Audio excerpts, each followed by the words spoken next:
रमजान के इस बाबरकत महीने में चंद एहतियाती तदाबीर कोरोना वायरस से आपकी और आपके अपनों की जान बचा सकती हैं। बेहतर ये है कि आप घर पर रहते हुए अपने घर वालों के साथ नमाज अदा करें। बच्चे, बुजुर्ग और बीमार अफराद मस्जिद ना जाएं। अगर आप नमाज मस्जिद में पढ़ने जा रहे हैं तो इन जरूरी बातों का ध्यान लाजमी है। मस्जिद जाने से पहले वुजू घर से ही करके निकलें। मास्क लाजमी पहने, वक्त की पाबंदी करें। अपनी जाए नमाज, टोपी वगैरह साथ लेकर जाएं। मस्जिद पहुंचकर मस्जिद में दाखिल होते, नमाज पढ़ते और मस्जिद से निकलते हुए साथी नमाजियों से कम 6 फुट का फासला लाजमी रखें। नमाज मस्जिद के अहाते में अदा करें। अहाता ना होने की सूरत में मस्जिद का हवादार होना लाजमी है। नमाज से मुंसलिक तमाम वक्त किसी भी सूरत अपने चेहरे को छूने से गुरेज करें।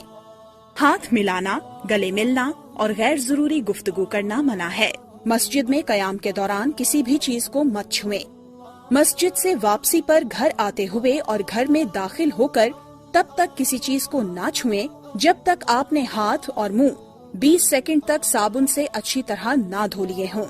सहर और इफ्तार घर पर ही करें। याद रखें, अल्लाह ताला का फरमान है कि जिसने एक इंसान की जान बचाई, गोया उसने तमाम इंसानियत की जान बचाई। आइए इस रमजान जिंदगियां बचाएं और अपने खालिक को खुश करें। घर पर रहें, महफूज रहें।